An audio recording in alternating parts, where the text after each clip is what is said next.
I'm at Scrutiny. We've just had a Scrutiny meeting, the first one for about 3 years that I've managed to attend, and because of obviously COVID and all things.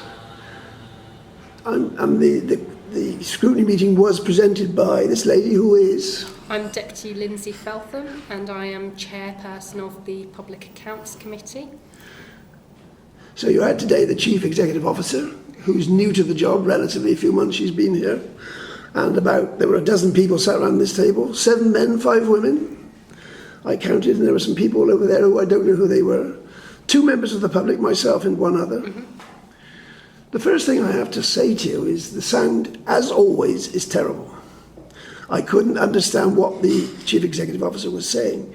Virtually none of it I could understand. And the test was, the lady who was sitting next to her, Catherine, I don't know who she was, I could hear her perfectly. So it's not my ears, it's to do with the sound system. Now these recording things I hear always traditionally were recording for the purposes of the transcript. They weren't for recording or making it audible for the people in the room. Some people spoke to me who were leaving and they said they couldn't hear anything either. So I don't know how you managed. You were sitting wherever you are now, and the lady, the Chief Executive Officer, at the opposite end of the room, I was closer to her than you are, and I mean, I don't want to criticise her she's got a different accent, but her style of speaking, something, I couldn't understand what she was saying. I also couldn't understand what on earth is a tracker. The tracker that we were referring to in the meeting is the recommendations tracker, which is used by government to look at the recommendations that have come out of both the Public Accounts Committee and the Comptroller and Auditor General reports. Well, what is it? Would I recognise one if I saw one? It's a list, basically. In simple terms, it's a list that is used by the government so that they can keep track of the recommendations. It's a box tick, box ticking exercise. Hopefully not. Hopefully it's an exercise to ensure that government departments are fulfilling their promises to complete recommendations and work on recommendations that have been made via the... Virtually every sentence included the word tracker, so I was at a great disadvantage. Well, what on earth is a tracker?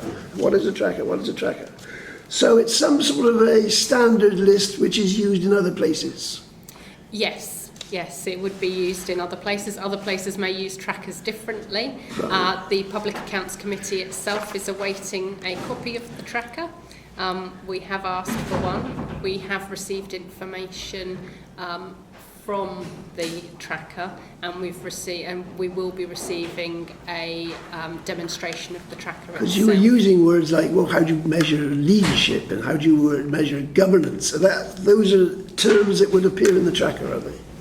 The terms that would appear in the tracker are terms such as a risk rating and a due date and a definition of what a recommendation is. Right. And also it should include information about where the officers are in terms of fulfilling the recommendation and closing that off. Right.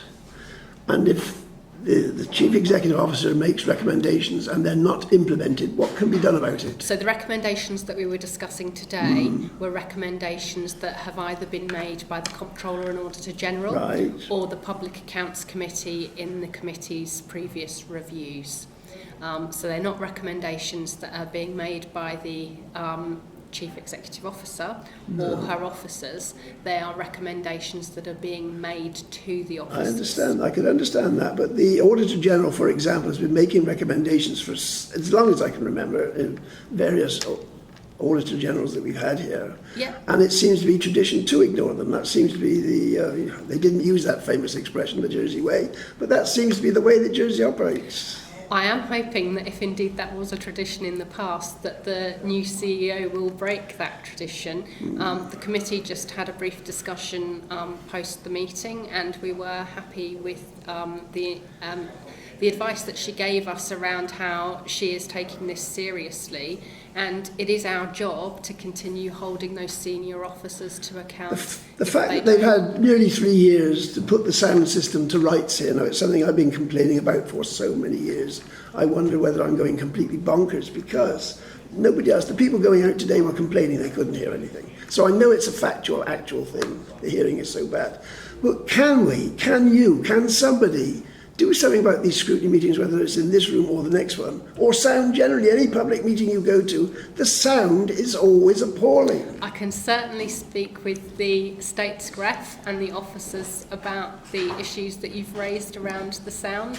Around the table, we didn't have a problem hearing what people were saying, but I understand when you've got people's backs to you and you're a member of the public sitting over there, that it might... Over there, there's a screen. Now, once upon a time, they used to put the name of the panel on the screen, so at least the people attending... I mean, you introduced me, they all introduced themselves. If you can't hear them, I don't know who the hell they were. There were lots of, I haven't got a clue who they were. Now, obviously, I hope that's remedied when it goes up on the TV screen when it's broadcast. So all of the hearings are broadcast live on the States Assembly website. I hope you will go back and review the I will look at it, because you will be able to look at that. And do they appear with subtitles on the Estates one? Do you know that's what happens? I'm not sure that the subtitles are automated. I will ask. Because that's easy to do. I mean, I'm discovering now how to do it on my little things. You press CC and the subtitles come up. So it's no great, huge, but they would be helpful. If that screen was operating, you could actually have the subtitles in the room so that the public or whoever could read the subtitles if they have a hearing problem or if the sound is as bad as it was today. So there's lots of things that haven't been done, have been complained of many times before.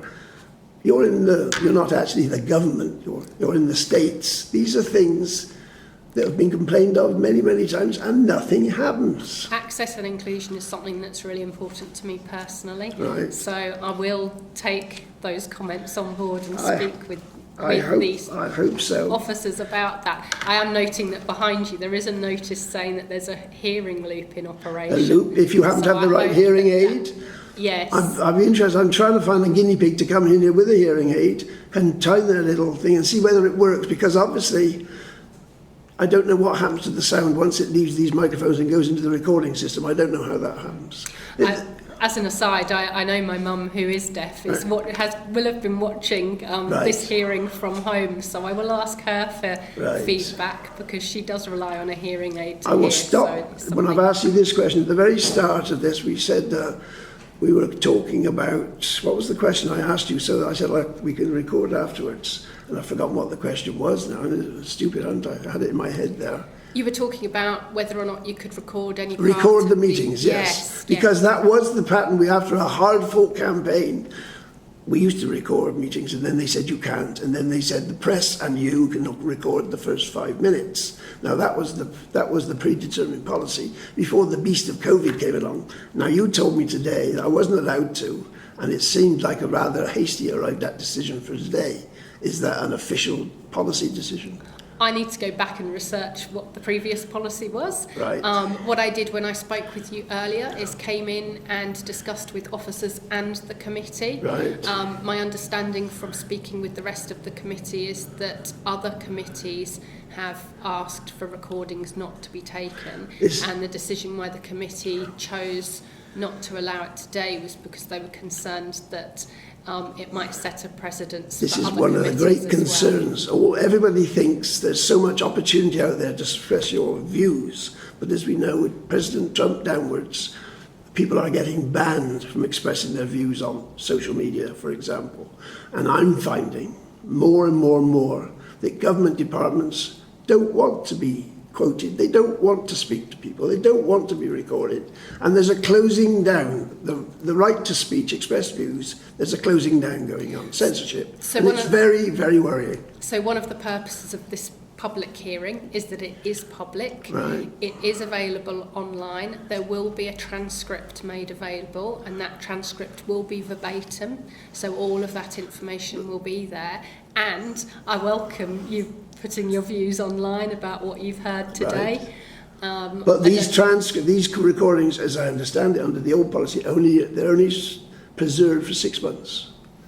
So that if you go back in 2 years and want to look up what was said today, I'm told under the old regime that will be all destroyed, it'll all be in the bin. That is very worrying. Obviously the written transcript, if there is one, will survive. But how long for, I don't know. My understanding is that you could make a recording or a clipping from the online version. If you knew you wanted it, but in 2 years' time you want it, it'd be a bit late if it's not there. The transcript, however, will be They will. there forever. But the public shouldn't be put to this bother. It should be there, shouldn't it? I'm looking at the officer over there. I know that they. He's hiding out the way. He's keeping well out. I know that they go from the States Assembly website after 6 months. Right. But I recall myself actually when I've been doing research that I've looked at the website of the channel that they're published on, and I think some of the States Assembly has a YouTube channel. I know that. So I will. Right. What I will do is promise to investigate that and come back to you, Mike.